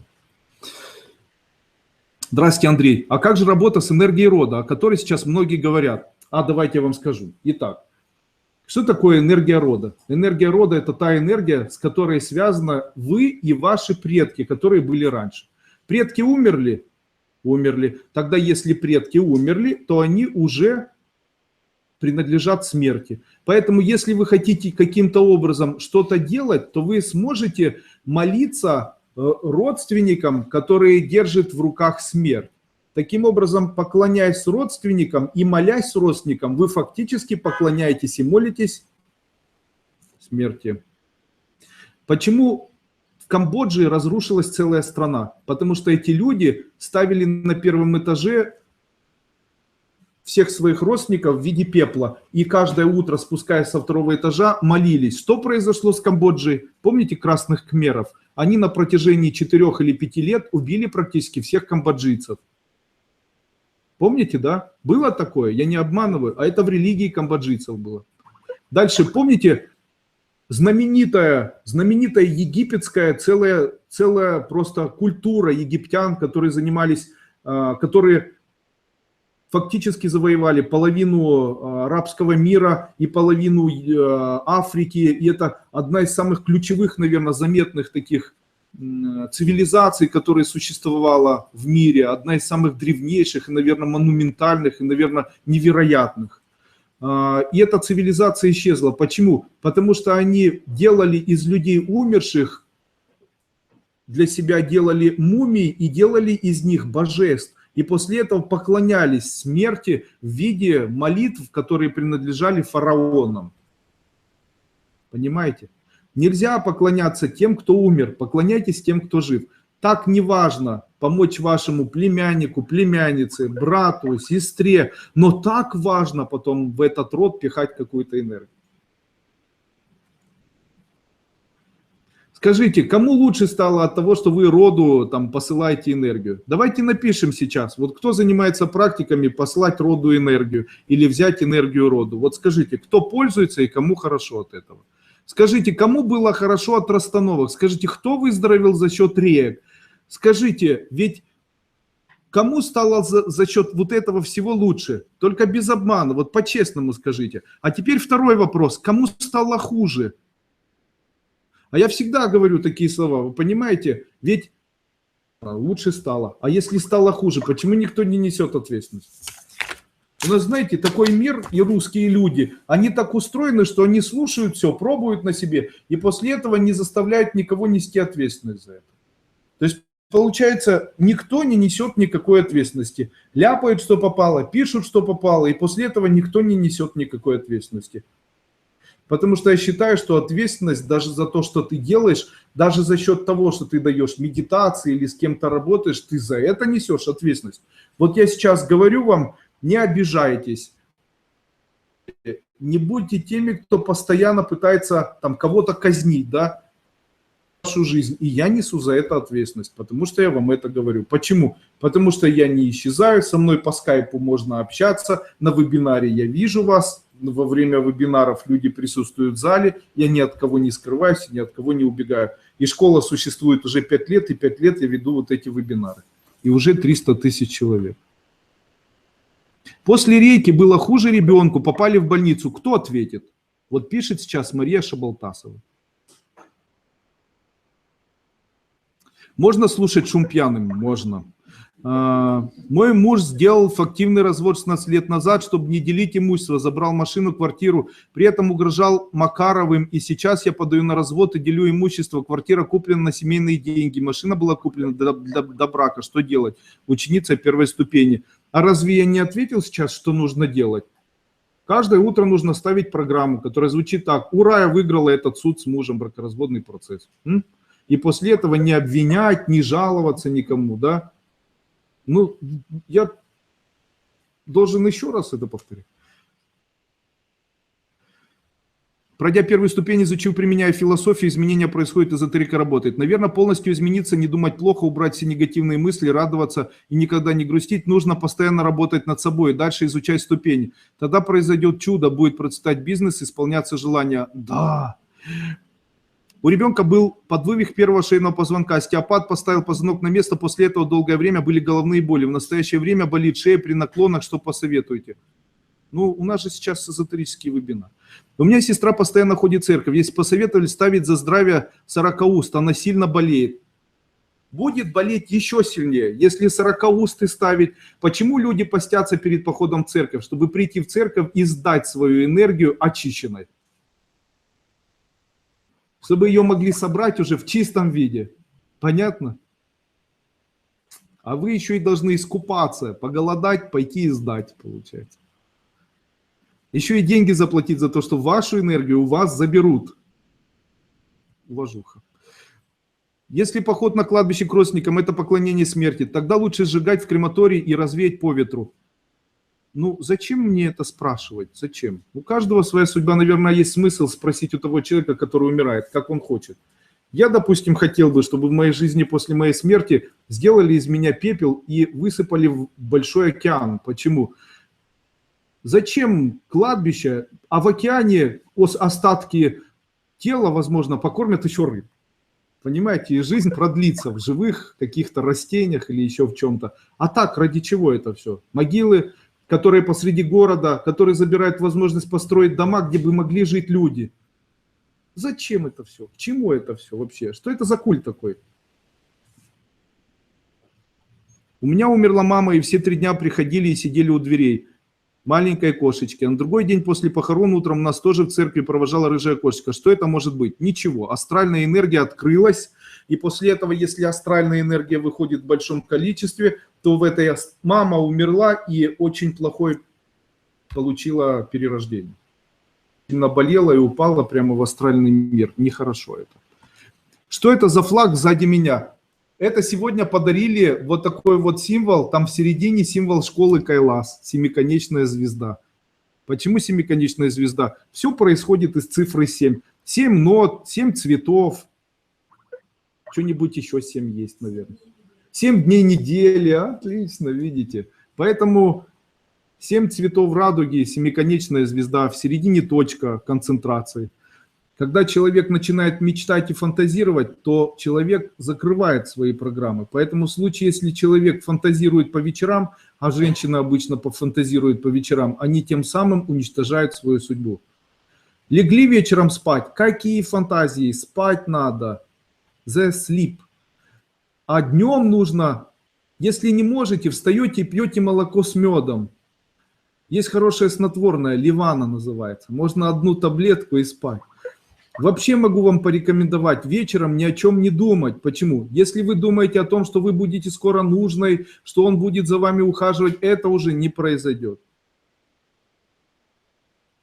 Почему? Вы сами это уничтожаете, сами себе. Вы это сжигаете, астральное пламя, оно сжигает все, и это не произойдет никогда.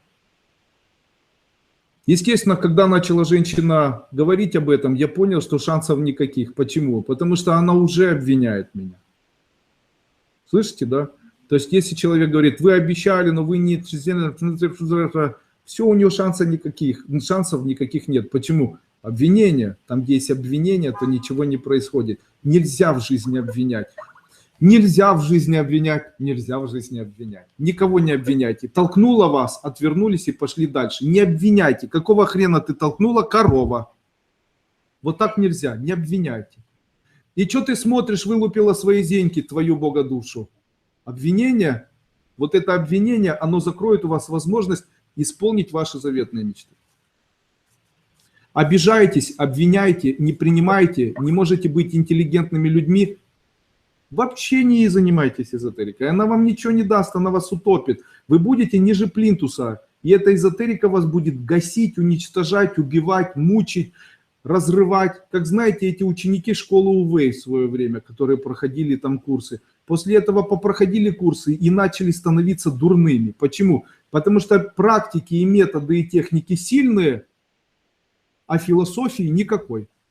Или как йоги эти. Смотришь, человек был нормальным, начал йогой заниматься, двинулся. Был человек, как человек, стал злым, ходит, всем что-то рассказывает. Или был человек, как человек, начал в церковь ходить, после этого вы не люди.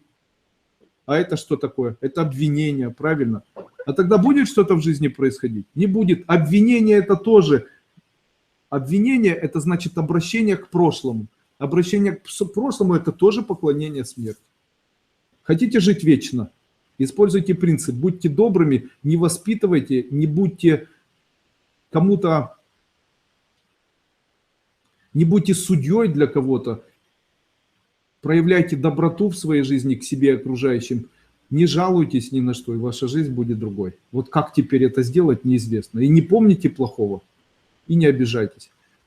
В моей жизни была такая ситуация, очень плохая ситуация. Человек участвовал в том, что называется заказное убийство.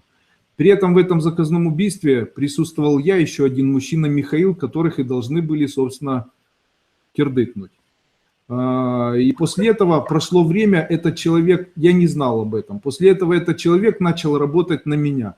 И работая на меня на протяжении 2 лет, умудрился у меня украсть очень большую сумму денег и закрыть мои магазины. И исчезнуть. После этого прошло какое-то время, он кинул моих знакомых, после этого приехал, нанял бандитов, еще и на меня наехал. Понимаете? Все это время я никак к нему не относился. Почему? Потому что я знаю принцип, который звучит так: я не обвиняю. И он говорит: неужели тебе ничего не хочется сделать? Я ему говорю: ничего, Сережа.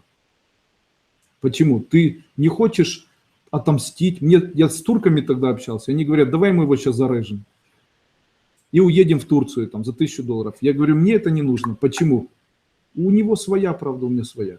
Я живу по своей правде, и вы знаете, за много лет я могу вам сказать, моя правда правдивее, чем та правда, в которой живет этот человек. Сейчас итог.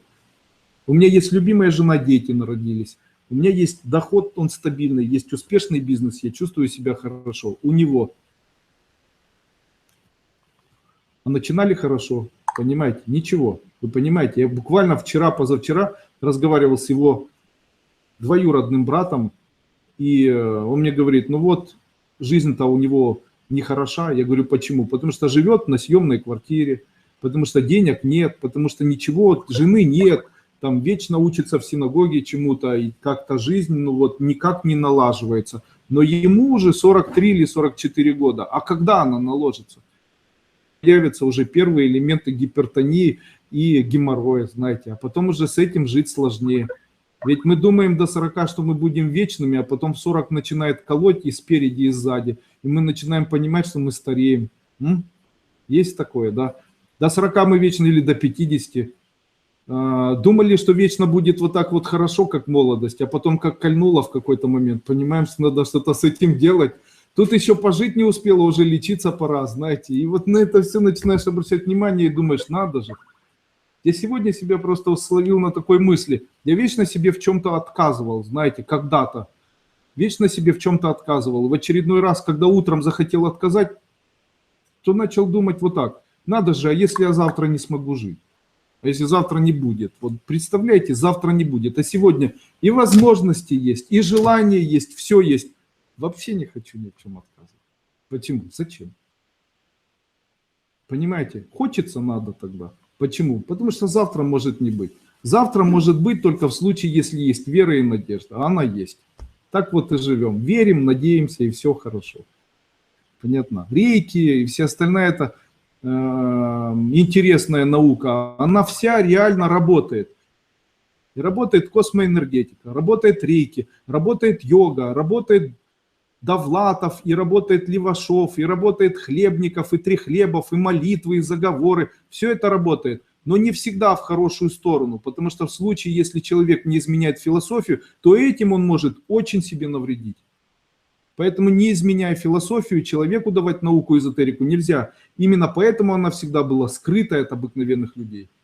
Понимаете?